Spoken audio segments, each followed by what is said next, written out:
Welcome to the Alger podcast. Following the podcast, there will be a brief disclosure. Hello, I'm Alex Bernstein, and you're listening to the Alger podcast, investing in growth and change. During the first week of January, Alger launched the Alger Russell Innovation ETF, ticker INVN, an ETF strategy that, while highly focused on innovation, looks and behaves quite differently than other Alger products. For one thing, it's a top-down strategy created in conjunction with Russell that takes its starting point from the Russell 1000 index. For another, its history starts with what some might consider outdated accounting standards. Here to break things down with me is one of the architects of this new ETF, Alger's Director of Market Strategy, Brad Neuman. Brad, thanks so much for joining me this afternoon. Thanks, Alex. Brad, just to get started, this product is a real departure for Alger in many ways.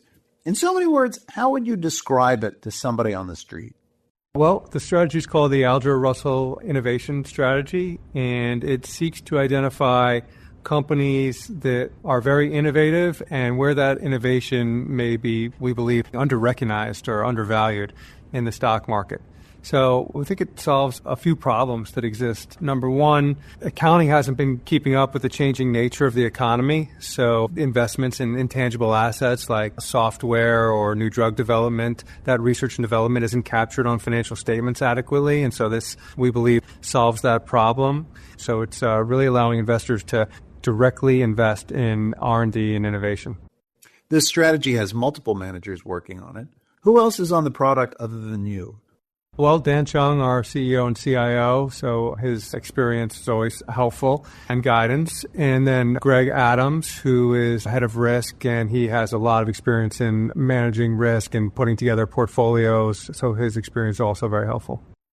Brad, before we break down what the strategy actually is and does, I want to take a step back and discuss how, to some degree, outdated accounting practices drove the philosophy behind this new product. You wrote a piece a while back about this called Big Changes Are Coming, which people can still find on alger.com. What big changes were you talking about, and why were they so important? So the Financial Accounting Standards Board determines how companies account for investments that they make and revenue they take in and expenses they spend to make that revenue happen. And they right now deem research and development, especially when it's done internally, to be an expense and not lead to an asset. And so because they don't see any asset that R&D necessarily leads to, it isn't capitalized on the balance sheet. And that means that it's missing from the balance sheet, missing from book value, and it means that it detracts from a net income. It's just purely an expense, and it doesn't get recognized over many years like an investment in a tangible asset would. And the Financial Accounting Standards Board, I think, has recognized that that needs to change, and so they're exploring ways to give investors more detail on intangible assets like research and development, and those are the changes that are coming, but they're coming at a glacial pace. I think it'll take many, many years. What kind of intangibles are we talking about here?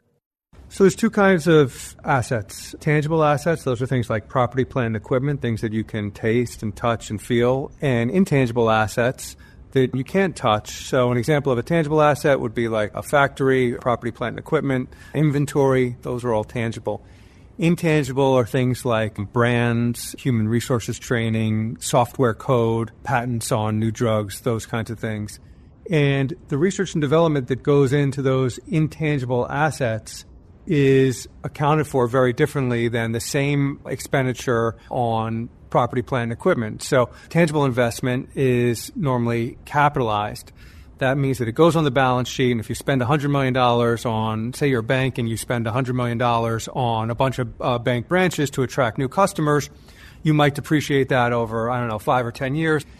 If, however, you spent that $100 million on research and development on software that you thought was going to attract new customers as kind of a virtual bank, and you developed that internally, that $100 million would be expensed. And so it would not appear on the balance sheet. It would not be in book value. There would be $100 million of expenses. So it would dramatically weigh down your earnings much more than the same decision to invest in tangible assets. So it's accounted for totally differently.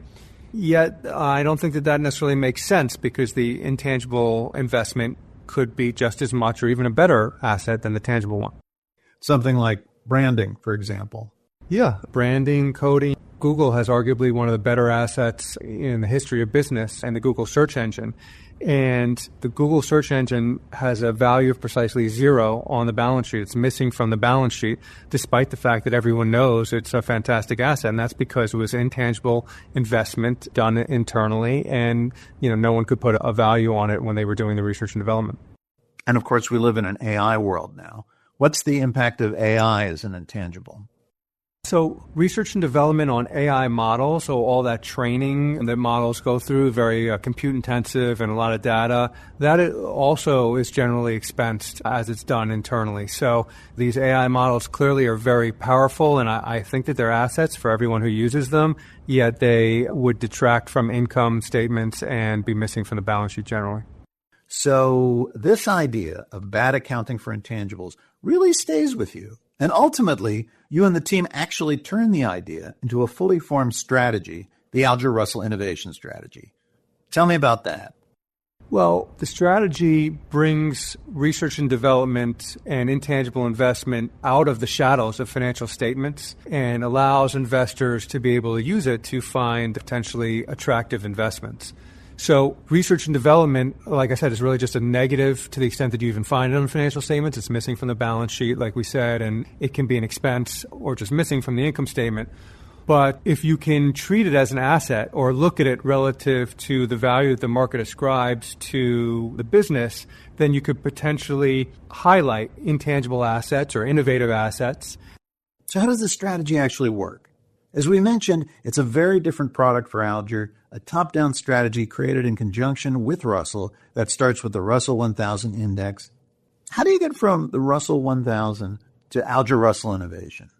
Well, there's kind of two pieces to the strategy. The first is we eliminate companies in the bottom third of the Russell 1000 in terms of free cash flow relative to sales. So companies with weak free cash flow margin are excluded from the universe, and that's because when we look at innovative companies, we want to look at companies that are mature, have businesses, have strong profitability. We don't want kind of like pre-revenue companies or companies very early in their life cycle when we look for innovation.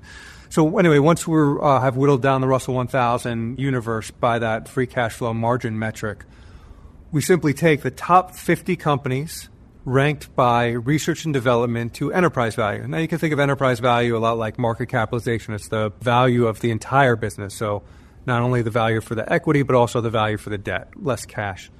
And so companies that are spending a lot of money on research and development, but it's not necessarily being valued that highly by investors, those are companies that rise to the top of this screening.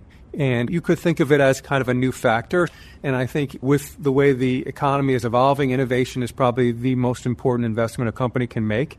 And this strategy focuses on that innovation investment and allows investors to express this factor as part of their portfolio. And I think really for the first time allows investors to have an allocation to innovation. And how did you first approach Russell? Well, we came to Russell and we said we had this idea for this strategy and we think it was being misunderstood in the market or not adequately valued in the market.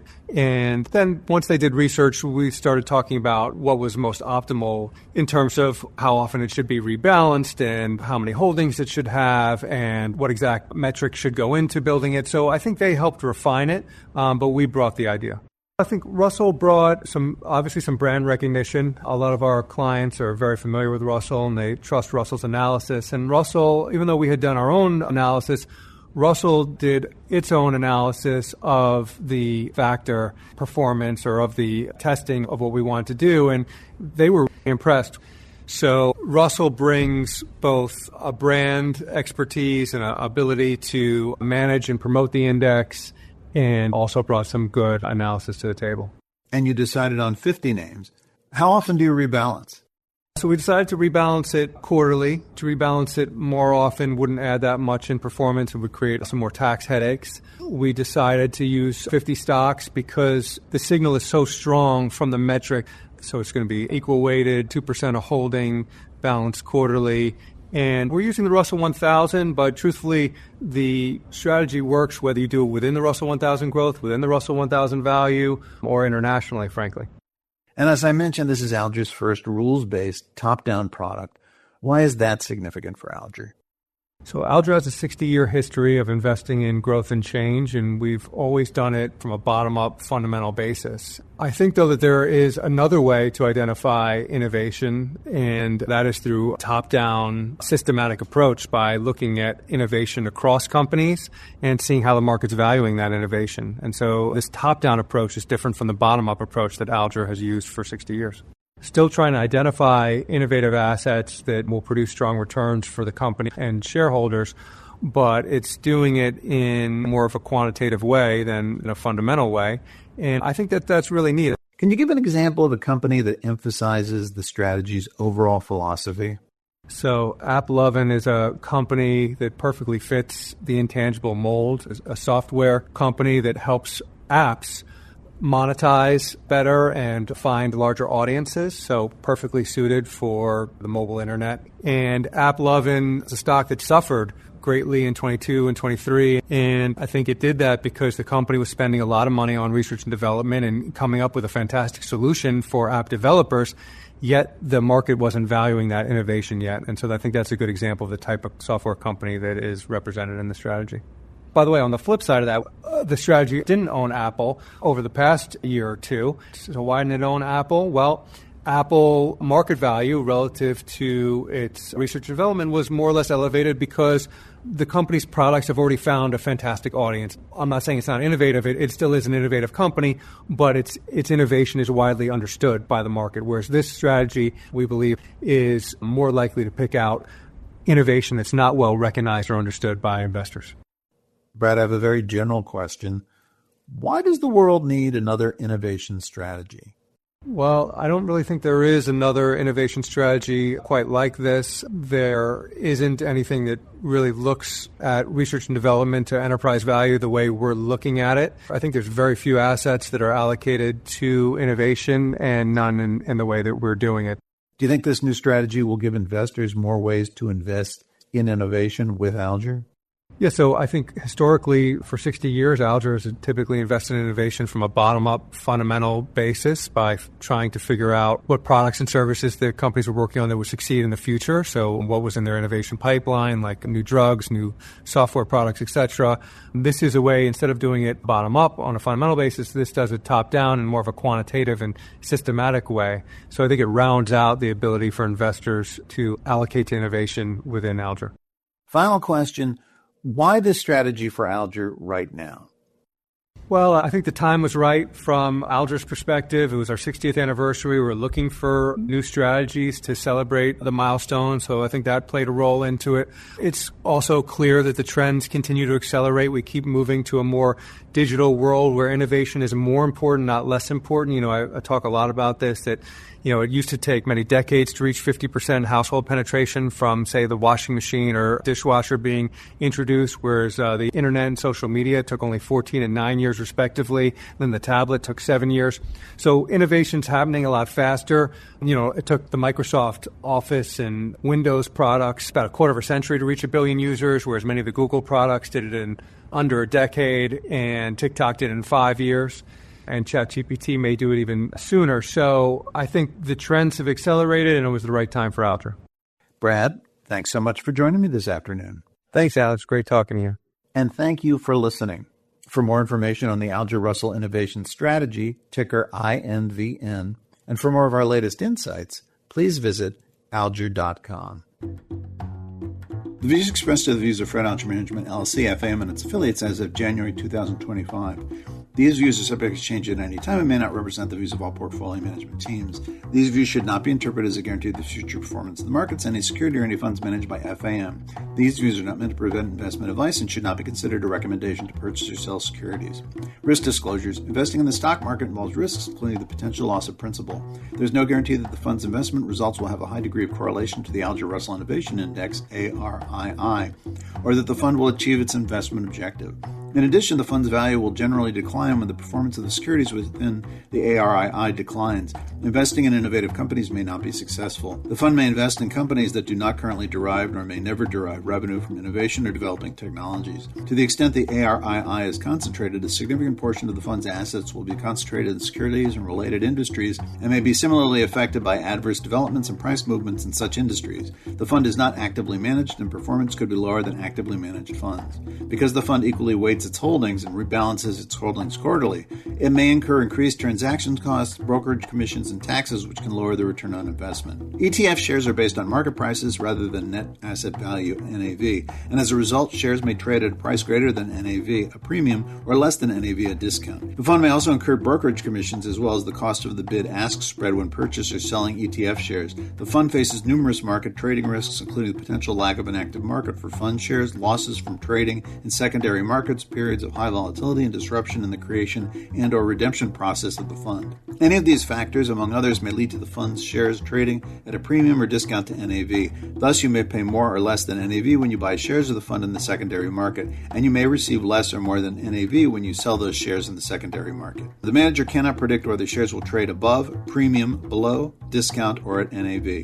Certain shareholders, including other funds advised by the manager and affiliate of the manager, may from time to time own a substantial amount of the shares of the fund. Redemptions by large shareholders could have a significant negative impact on the fund. Companies involved in or exposed to AI-related businesses may have limited product lines, markets, financial resources, or personnel as they face intense competition and potentially rapid product obsolescence, and many depend significantly on retaining and growing their consumer base. These companies may be substantially exposed to the market and business risks of other industries or sectors and may be adversely affected by negative developments impacting those companies, industries, or sectors, as well as by loss or impairment of intellectual property rights or misappropriation of their technology. Companies that utilize AI could face reputational harm, competitive harm, and legal liability, and/or an adverse effect on business operations as content analysis or recommendations that AI applications produce may be deficient, inaccurate, biased, misleading, or incomplete, may lead to errors, and may be used in negligent or criminal ways. AI companies, especially smaller companies, tend to be more volatile than companies that do not rely heavily on technology. Investing in innovation is not without risk, and there is no guarantee that investments in research and development will result in the company gaining market share or achieving enhanced revenue. Companies exploring new technologies may face regulatory, political, or legal challenges that may adversely impact their competitive positioning and financial prospects. Developing technologies to displace older technologies or create new markets may not in fact do so, and there may be sector-specific risks. There will be winners and losers that emerge, and investors need to conduct a significant amount of due diligence on individual companies to assess these risks and opportunities. Past performance is not indicative of future performance. Important information for U.S. investors. This material must be accompanied by the most recent fund fact sheets if used in connection with the sale of mutual funds and ETF shares. Fred Alger Company LLC serves as distributor of the Alger Mutual Funds. Important information for UK and EU investors. This material is directed at investment professionals and qualified investors as defined by MIFID FCA regulations. It is for information purposes and has been prepared and is made available for the benefit of investors. This material does not constitute an offer or solicitation to any person in any jurisdiction in which it is not authorized or permitted, or to anyone who would be an unlawful recipient, and it is only intended for use by original recipients and addressees. The original recipient is solely responsible for any actions in further distributing this material and should be satisfied in doing so that there is no breach of local legislation or regulation. Certain products may be subject to restrictions with regard to certain persons or in certain countries under national regulations applicable to such persons or countries. Alger Management Limited, Company House 863-4056, domiciled at 78 Brook Street, London, W1K 5EF UK, is authorized and regulated by the Financial Conduct Authority for the distribution of regulated financial products and services.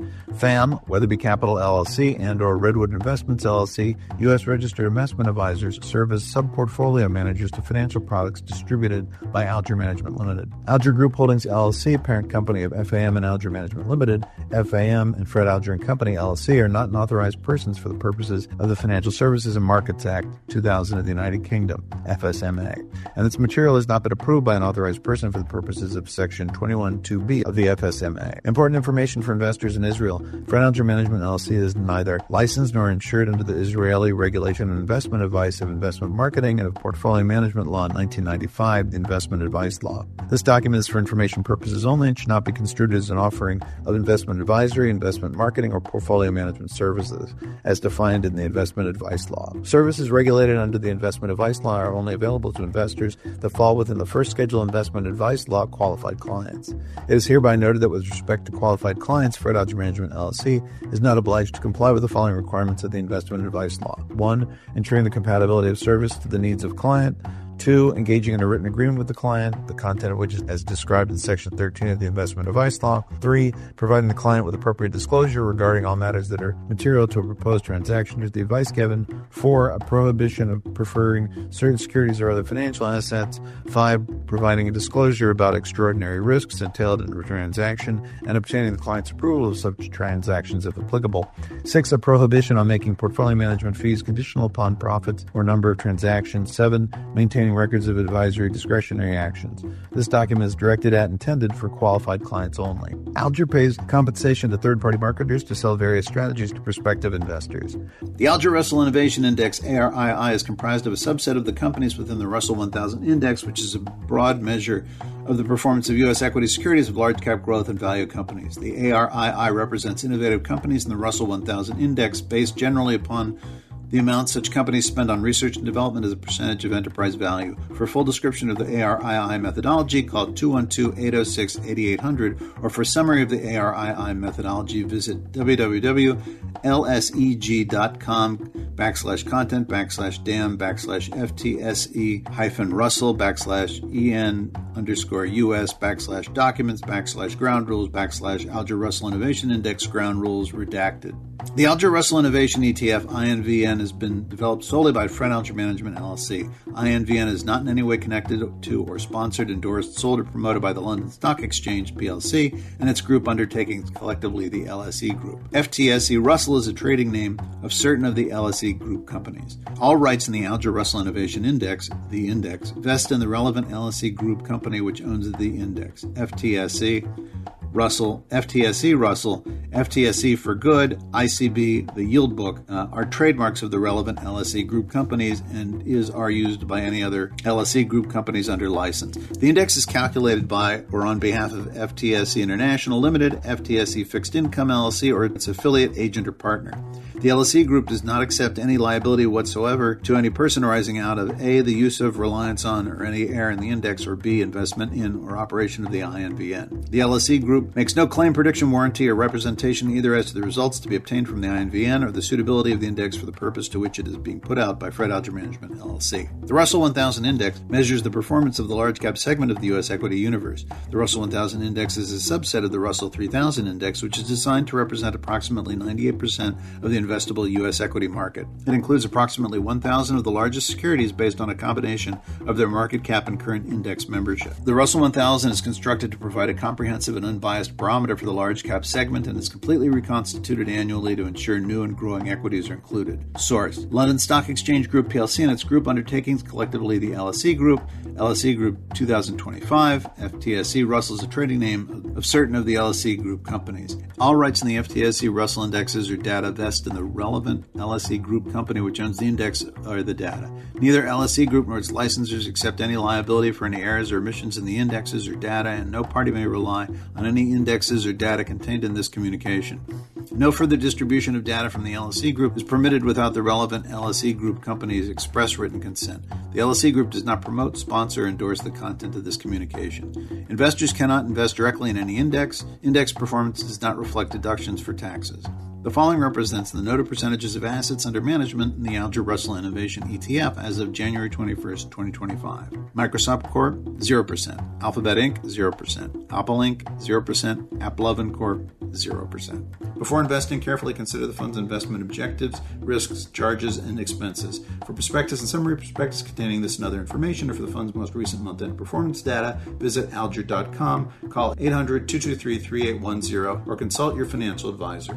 Read the prospectus and summary prospectus carefully before investing. Distributor Fred Alger & Company, LLC, not FDIC insured, not bank guaranteed, may lose value. Fred Alger & Company, LLC, 100 Pearl Street, New York, New York, 10004, 800-223-3810, alger.com.